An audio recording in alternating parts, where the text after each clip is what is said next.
You're listening to Leadership Powered by Common Sense with your host, Doug Thorpe. Here's Doug.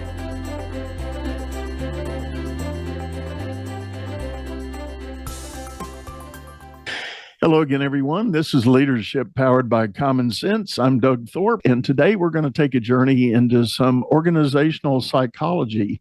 My guest is a lady named Shahrzod Nooravi. She is a master certified coach with the ICF. She is also a PsyD. She's got a doctorate in organizational psychology, and we're going to share a couple of her models and experiences for helping organizations get more out of the teams they've got. Shahrzad, welcome to the show. Thank you so much, Doug. Great to be here. You bet. You bet. It's dawned on me, I've had a lot of great and wonderful guests. I'm not sure I've had anyone with quite the stack of credentials that you've got, but tell everybody a little more about your background and the journey you've taken to get to where you are right now. Sure thing. So I have always been interested in human behavior and how we can be our best selves. And I started out as a psychology major. And at that time, there was only clinical psychology. There was no organizational psychology. I added journalism, went into corporate communications, and yet found my way to the psychology of the workplace. And I worked in-house, and my master's degree and doctorate are in organizational development. And I worked in-house for companies for many years. So my background led me to a career in talent management and working in-house for organizations. So I developed a passion for the workplace. And through my career, I started out working in companies, first as a consultant for an HR consulting firm where I was exposed to so many different industries, and then later in-house for companies, helping them with their talent management, their coaching, their training. And I was also doing some consulting work for someone where I was doing coaching and facilitation for Fortune 500 companies. And later in life, I decided to go back to school to earn my doctorate because I felt like it was the next step and I wanted a little bit more training. And it was the best thing I did. And when I completed it, I started my company in 2010. And my company is Strategy Meets Performance. And I help organizations that are fast growth to mid-size tap into their deepest potential. I work one-on-one with executives on their leadership and learning what are they doing really well, what are some things they could adjust. And I also work with the senior team to ensure that they are fully aligned, having those important conversations, coming to those agreements, and then walking the talk. Is such an important part, in mid-cap to larger enterprise publicly traded companies. There's often a disconnect with the effort to map a strategy, declare a vision, or even define a brand, and yet the work is not done internally to get the work team, the people, to align to those values and that brand identity they're trying to create. Executives are scratching their head going, why isn't this coming together? And so the effort to align all of that is a huge and daunting task. It is indeed. And there's two things that are really important to remember about creating and sustaining a culture. One is the openness of the CEO and the willingness to walk the talk and be the change. And number two is the importance of sustaining a great culture. So you can have a wonderful retreat where you share the vision, where you share the values. Maybe you've updated them to meet the current strategy. Maybe you have grown through a series of acquisitions and you're bringing everyone together, which is wonderful. And the question is, then what? How do you sustain it? So what? That was fun. That's a nice binder. It should also be strategy on a page because everyone in the organization should know who are we, what are we here for, how will we do this work, what are the 5 most important things. And I always say, do it in every language. If you have a workforce that English isn't their first language, also include it in their language. And the question is, what are you doing in your communication to reinforce the strategic goals and the values and what you want to accomplish? What are you doing to reach out to your customers? What are you doing to make a difference in the community? These things all engage employees, and it's a part of ongoing culture development. And one of the things over the years that I've been in this field that I observed was when I would give talks for CEO groups, oftentimes the leaders would come up to me and thank me and say they had a better sense of what a good culture looks like. And oftentimes I'd be asked, can you tell me what to do? And it was such a good question because culture could feel so broad and ambiguous, and where do I start? And there's great books out there about engaging employees and good communication. And the thing is, I wanted to create a guide that would help companies be better workplaces, serve their clients better, make a difference in the world. And that was my thinking. People ask me, what made you write a book? And it was these great questions, these honest, vulnerable questions that made me think, how do I break this down into steps and make it memorable and actionable? I think being able to take great ideas and turn them into action steps is maybe really the secret sauce of being an effective leader. Too often we can have a project to say we need to map a new course, we need to take a new direction. We can hire consultants, we can bring in incredible intellect to help map out what all that is. But if you don't think about the steps to go implement it, go execute on it, all the great design work goes by the wayside. I recall a situation I was involved in. I helped a large global company who, on the one hand, they had great insight. The CEO was a visionary. He said, we have to change our culture if we're going to attract and retain the next generation of workers at our business. And we need them because, we've got a lot of people aging out, retiring, et cetera. So, well, what can we do? So they embarked on a 2-year study. They mapped a whole new leadership framework of what they believed it would take to manage those people. But the interesting thing was, as soon as they rolled it out to the second and third tier of management, everybody was scratching their head going, huh? What is this?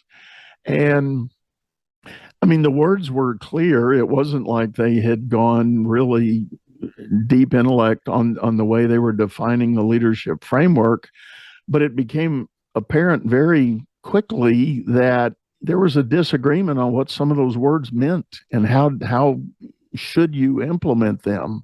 So they needed a whole nother body of work on executive coaching to come in and work with those second, third, and fourth level leaders to get that alignment of the vision and the purpose.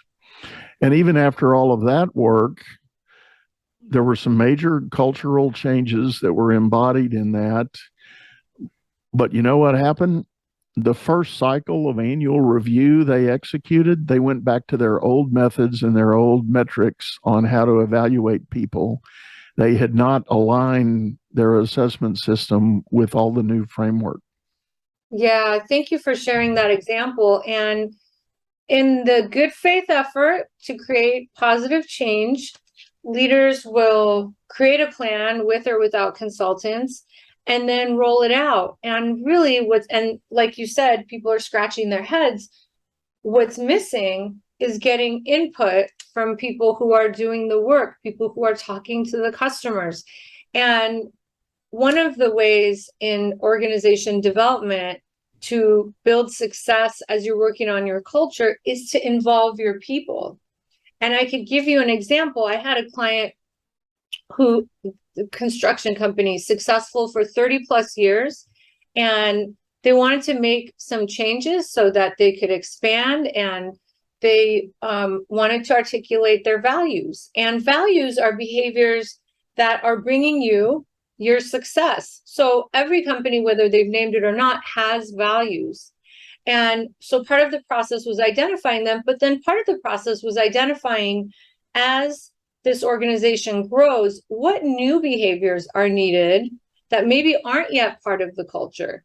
And the process that we used in creating the values, which are living documents and living behaviors, is we first came up with a draft in the senior team, and then I had them all cross-functionally take it to their teams and have conversations about it and ask, what do you all think?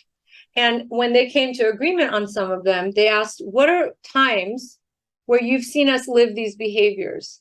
And so it was this appreciative inquiry process of finding out the best about the organization, the best things, the best behaviors, where people shined, teams shined. And they brought that back. We went through it again, simplified it some more, took it back. And there was so much participation and also engagement around it that by the time we had wrapped it up and I recommend keeping it to a handful so people could actually name what these values are. And by the time the CEO rolled it out, everyone had seen it, everyone had touched it, everyone had talked about it.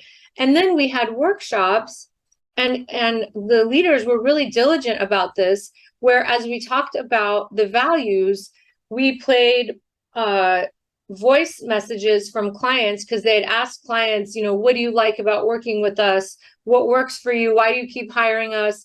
And so every employee who was in these culture development workshops around values got to hear how these values were lived.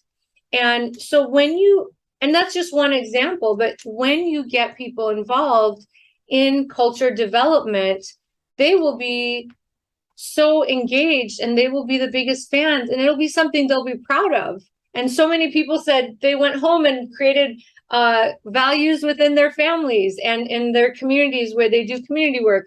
And so we have to remember the importance of getting people who are doing the work involved in any kind of cultural change. I like that a lot. It is so vital that work be done across all levels of the organization. And it's interesting you bring up construction. I have a construction client right now that we're working on that very thing. They've been in business quite some time. They've got a good track record. And I asked the owners, what do you stand for? What are you about? And the early answer was, well, we build houses. And I'm going, yeah, I think you do a little more than that. What? And that's what we need to work on. And we need to, get that to the front. So it's still a work in progress. And my approach to it may not be as thorough as yours, but talk to us a little bit about your framework and some of the steps that you help guide people through. Sure thing. I'm going to screen share.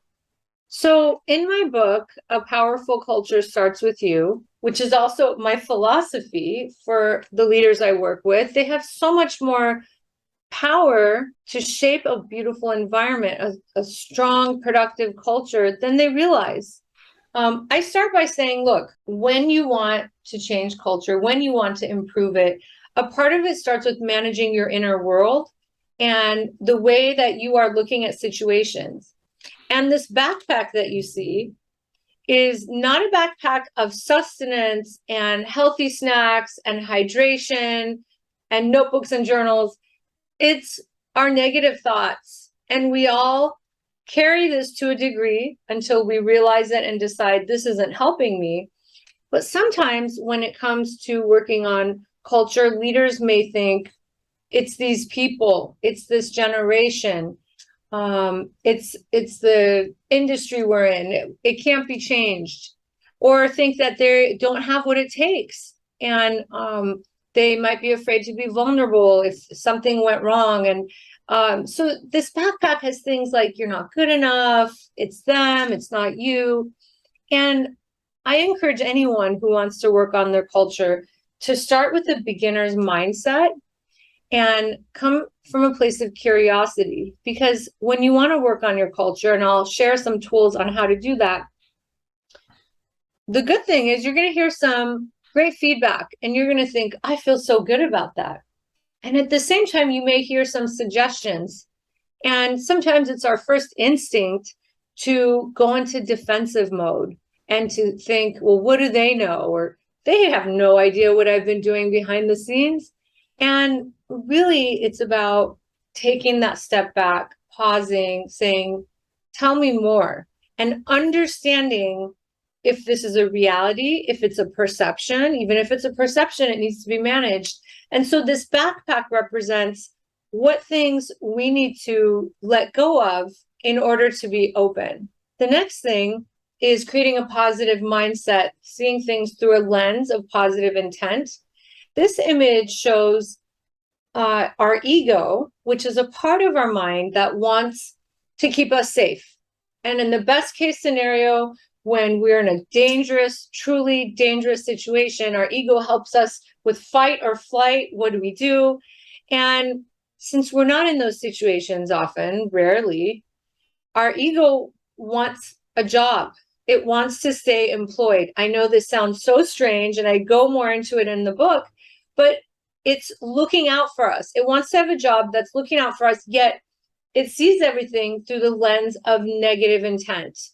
And even a comment from someone, when our ego is watching out for us, you say, oh, there he goes, always throwing me under the bus in these meetings. And maybe you need to have a conversation with that person. Maybe they are saying something in a passive aggressive way because they don't know how to communicate constructively. And so this shows that it's important to have, again, a lens of openness, but also a lens of maybe people aren't that bad, or maybe they're not seeing, maybe the way I'm seeing it is making it much worse than it is. So again, it's that openness. And then I have a 3-approach model. The first step is how to look at your culture with a fresh set of eyes. You go there every day, you walk into the same place, you have the same meeting rooms, and we, after a while, don't notice things. And you can only work on your culture when you take a step back and observe it. And in this model of the first of the 3 models, watch it, and they're all acronyms. I have a tool and I have stories for each of the steps for looking at your culture. So the W is walk around. And this is about walking around and talking to people, seeing how they're doing. This is whether you are part of the C-suite, a director, a manager. The second one, ask, seek, explore, is learning, what do they think is going well? What do they think could be improved? What about your leadership? And oftentimes leaders will say, oh, I asked for feedback, and they smile and they say, no, everything's great. And so that might be telling you that they're not comfortable telling you. It may also be they don't know how to deliver the message. And so I ask, when clients tell me, how do I get feedback? I say, do this. Ask people, say, I'd like to work on my leadership. Can you think about 2 things you appreciate about my leadership? And what's a suggestion for how I could be more effective? And we could get back together and talk about this, or you could email this to me. And that's a way to better understand how you are coming across. And clarify and understand is asking questions about it, but not being defensive. Handle your ego is when those times you get that feedback and you're thinking, oh boy, I disagree. This person doesn't know what they're talking about. It's to stay calm, stay rooted, learn a little bit more, and see if there's some nuggets in there.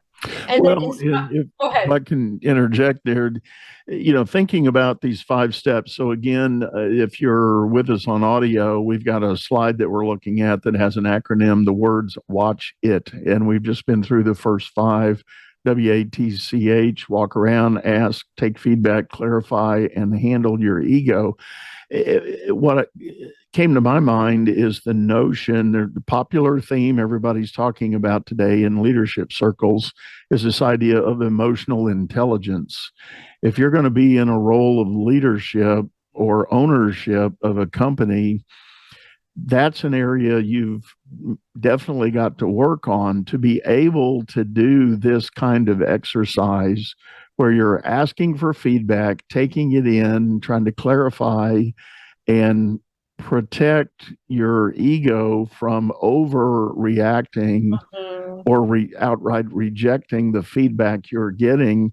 It may be very important, and it does take a certain level of emotional intelligence. And as I'm saying all this, I'm thinking of an owner that I once worked with who said one of his criteria for hiring people was whether or not they could deal with his personality. And I thought, that's a horrible criteria, because that tells me you have zero emotional intelligence. You want everybody to comply with your odd and quirky self. And it was, by the way, pretty odd and quirky. But on the contrary, I heard a story of an owner who one day was sitting in his office and someone came in and said, "Hey, boss, we're rocking and rolling. We're hitting all our numbers. Any chance we could just shut things down and go down the street to the coffee shop and have a break?" And he goes, "Yeah, that's a great idea." And went out on the floor and told everybody, "Shut it down. We're going to the coffee shop. Let's enjoy the afternoon." They went down there.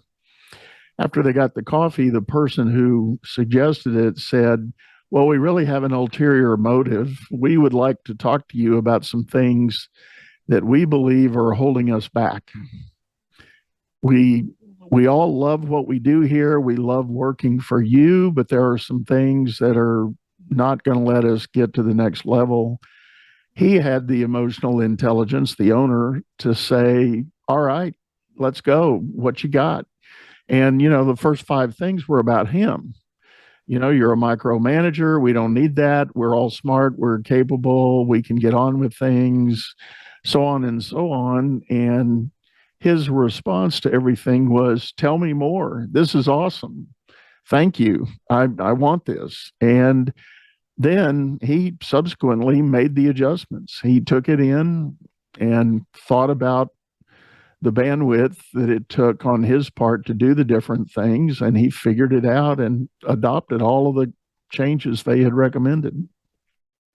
Thank you for sharing those 2 examples. And in the first one, the adapt to me model, that leader is not going to have that much innovation from his or her team because people aren't going to be comfortable speaking up. They're not going to be comfortable sharing their diversity of thought. And that kind of behavior, that kind of language results in, sorry, I know that's really loud. No, it's fine. You're good. Oh, the sirens were so loud on the side. You could snip that. No, it's good. That kind of behavior results in people having water cooler conversations and not speaking their truth. And then the second leader you talked about, how he must have shown up that everyone thought, you know what, it's a little risky. We're going to take him to a coffee shop and lay it out. There must have been something in his behavior to make them think this isn't going to be terrible. I'm sure they were nervous, but they were also emotionally intelligent. And the way that leader responded role modeled the culture that he wanted to create. So that's so important to think about. How are we role modeling that which we want? How are we walking the talk? Yeah. And I absolutely agree. And this whole thing of walking around, ask, take in feedback, clarify, handle your ego will lead to inspiring a new plan like your client did, and realizing that culture is a living organism. And once you introduce a change, which you've hopefully done with input, you must sustain it. And in order to look at your culture, I thought about what are some tools you can have, and I created four different checklists. And everything I'm talking about could be downloaded at apowerfulculture.com. And so one checklist is, how do you look at your physical space with a fresh set of eyes? Where do people meet? Is it comfortable? what's the experience when someone first comes into the office? If you have an office, are they welcomed? Are they ignored? What do you see on the walls? All of those things are hints about who the organization is. How do you hear people talking in the organization? I once went to give a talk for a company, and I was in the waiting room, and I noticed two things. One was people were really accommodating. They would walk by and say, "Oh, are okay? Do you need anything? Can I get you some water? Does someone know you're here?" I thought, how accommodating. The other thing I noticed, because I wasn't far from the inside, and they had people who were doing inside sales, and I heard a lot of cursing, and people were saying, "Oh, that effing client, this and that," and I'm thinking, oh my gosh, because there's people around them who are on the phones. Anyway, come to meet the CEO and his senior team. And he was so accommodating. Everything okay? Do you need anything? And then in his communication, it was exactly that kind of language, very comfortable with that informal type of language. I'm like, there it is. There's culture right there that you don't even, you could see so many hints before you even meet the leaders. When you meet the leaders, you already have an idea. So who we are and how we operate is a role model for others. And so the space checklist is about the people and the space. The second one, communications. How are you talking about the vision, the strategy, the values? Do people know what's going on? Employee experience. This is especially important as we are hiring people in a hybrid manner. How do you onboard them? How do they get to develop and get promoted? And then the last one, group dynamics, is about when you are in a room of people in a meeting, who's speaking, who's not speaking? Is it inclusive? Is there a welcoming of a diversity of thought? Are there just extroverts and people with power speaking? Or have you set up guidelines where you send an agenda in advance, which is a best practice regardless, and you are making space for people who are more introverted and may not always speak up, especially when an idea has just been presented. Introverts like to think, process, then speak. Are you creating an environment where you go around the room and make sure everyone is heard?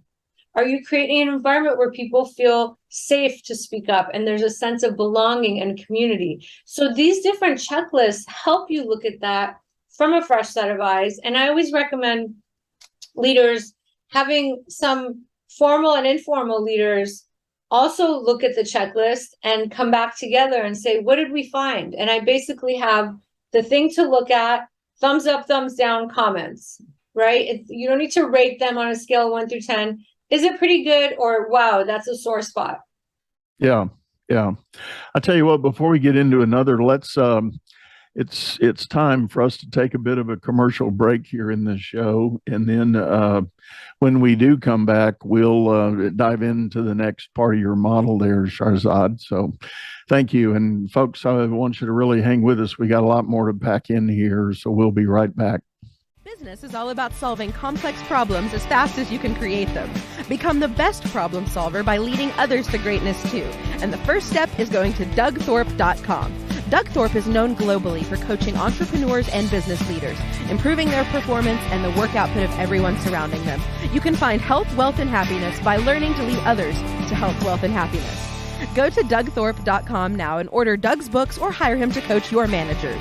That's DougThorpe.com. Well, hello again, everyone. We're back. As a reminder, you're listening to Leadership Powered by Common Sense. Today, I'm visiting with Shahrzod Nooravi. She is an organizational psychologist that's helping us with some models that she has developed. And what we're really talking about is the way that leaders can help make change in the cultures they're leading.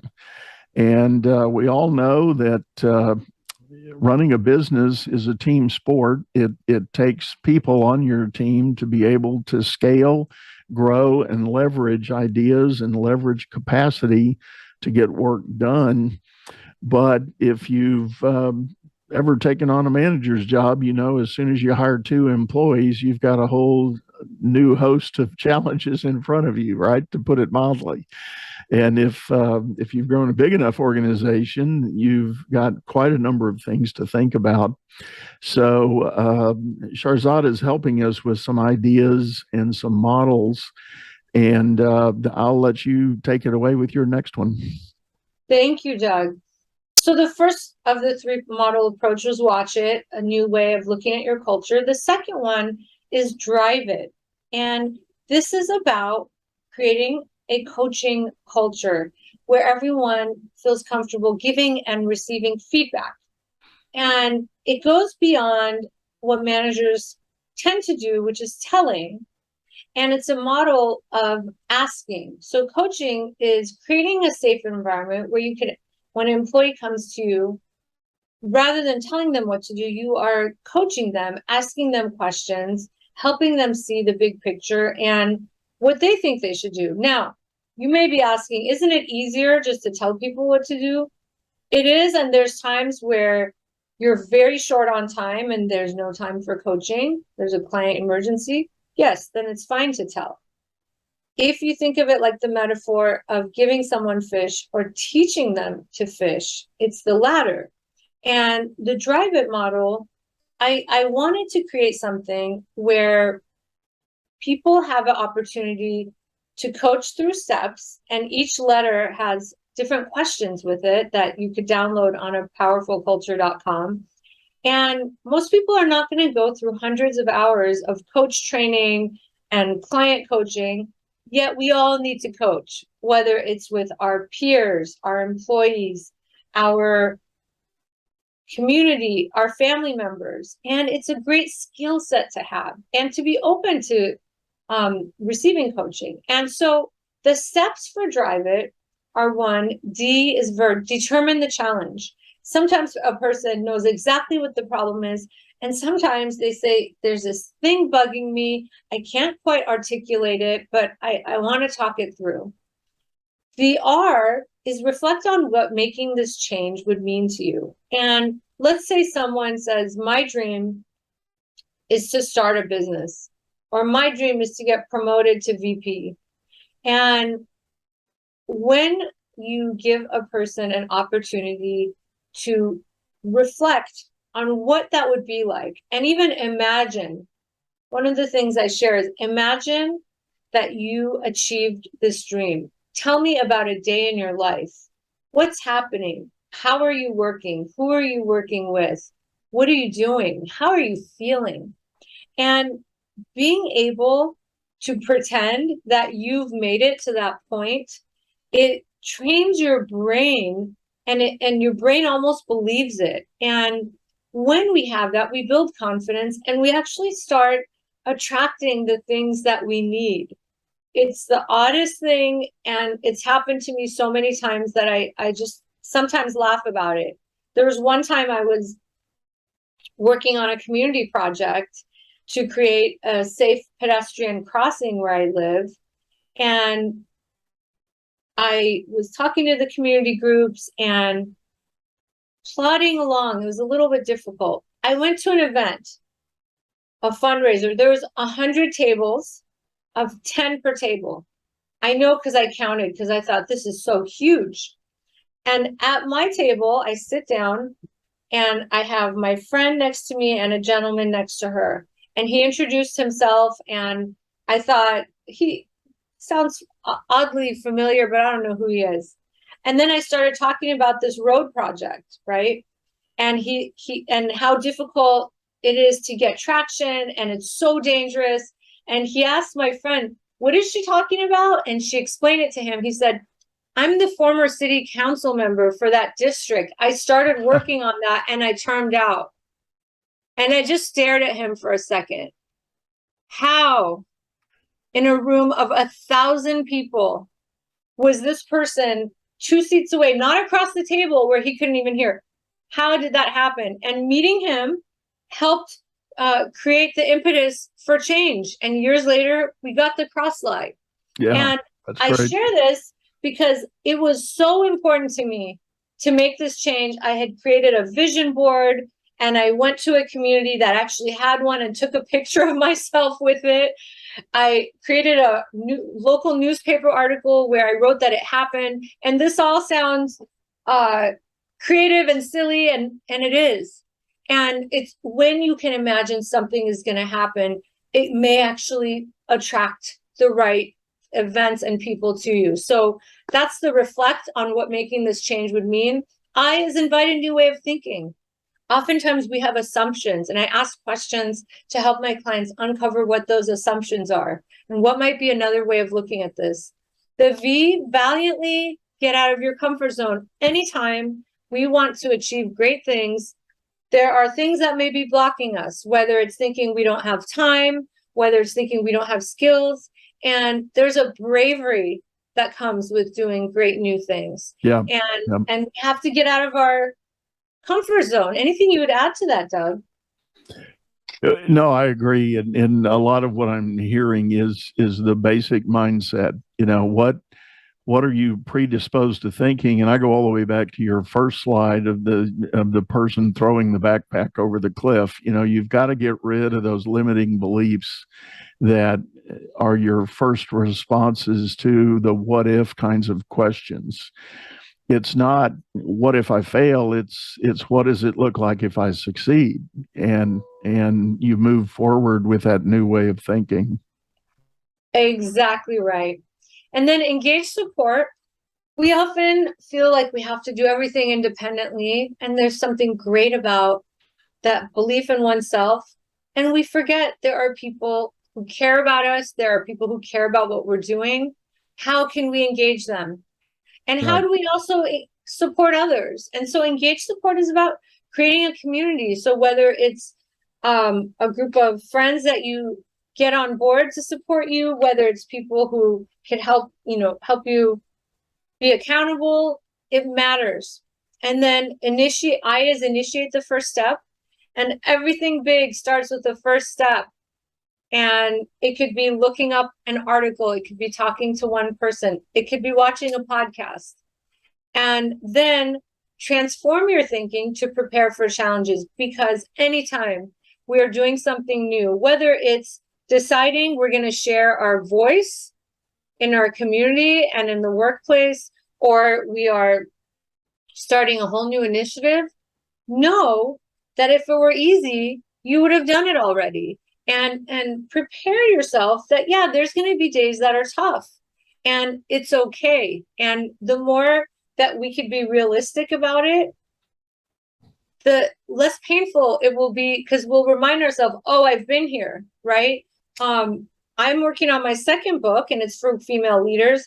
And guess what? After writing the first one, and Doug, you've written 5 and contributed to a 6th one that's coming out, you start knowing what the challenges are going to be. There's going to be Saturdays where I'm at home writing and I look outside and it's beautiful blue skies and 74-degree weather. And I have to say, oh, that's okay. That's okay. And I may be moaning and groaning out loud, and my dog looks at me like, what are you doing? But that's okay. I'm now better prepared. But we just have to know there's some pain that comes with doing great things. So that's the drive it model. Anything you would add to this, Doug? No, again, I'll just emphasize what I'm hearing here is the whole idea of doing the work in your mind. As a leader, we have to control our thought process, and we have to train ourselves to think differently about the challenges in front of us. And as our business grows and changes, we've got to grow with it. You know, Marshall Goldsmith famously wrote a book that said, what got you here won't get you there. And I love that phrase, and it is so incredibly true. You might have had great success doing things a certain way, but as business changes and as markets change and customers change, you're going to have to change with it. And it all starts, I call it the 6 inches of real estate between your ears that is the most valuable piece of property you'll ever own. If you can't manage that real estate and make these kinds of thought changes you are going to perpetually struggle with the business you're trying to grow. That's exactly right. And when we want new results, we need new behavior.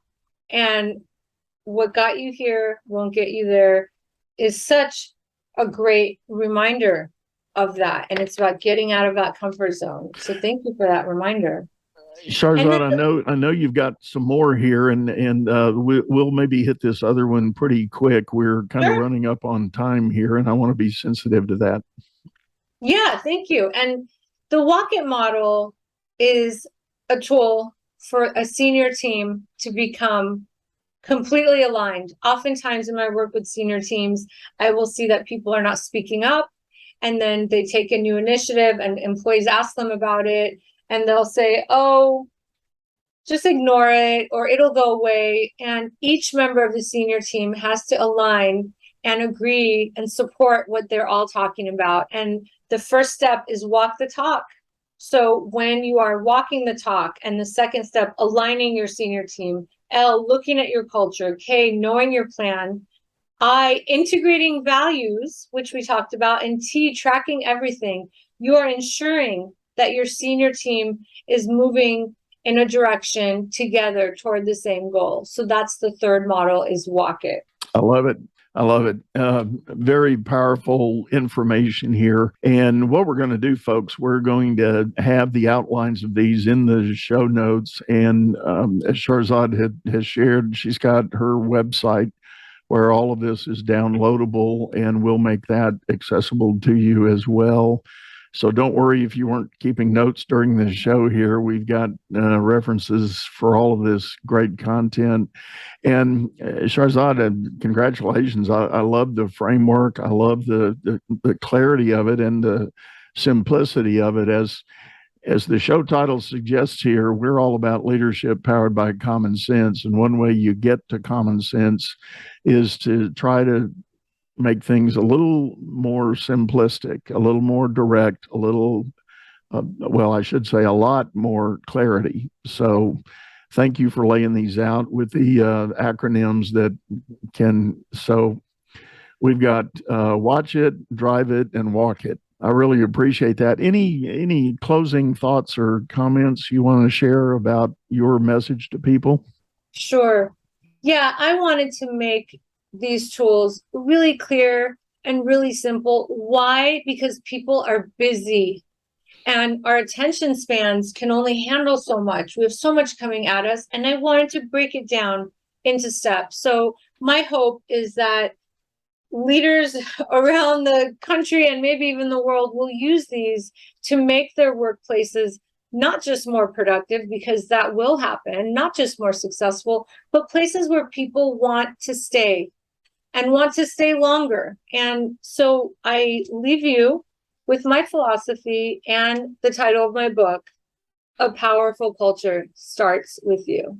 Thank you so much. Well, again, thank you for sharing with us and being here. And I'll say one more time, we're going to have references and links to all this information. And if you want to get a hold of Shahrzad personally, there'll be a link there for that as well. I do want to remind you that, again, if you're listening to this on your favorite audio streaming, we do have a video over on YouTube. And this particular episode, we did have some slides, so it might be beneficial to hop over to YouTube and actually check out the video to get the images of the work we were talking about. I want to ask everybody to give us a review on your, leave a comment or remark on your favorite streaming service, or if you want to hop over to YouTube and join the channel over there, subscribe there, leave us a comment. I'm always looking for feedback from you. I really appreciate it. And it's the way we can continue crafting this show to try to serve a greater good. And I want to thank everyone for listening. We're going to sign off for now, say goodbye, and hope to see you again real soon. Take care. You've been listening to Leadership Powered by Common Sense, hosted by Doug Thorpe. If you would like to know more about the coaching and advisory services he provides, visit dougthorpe.com.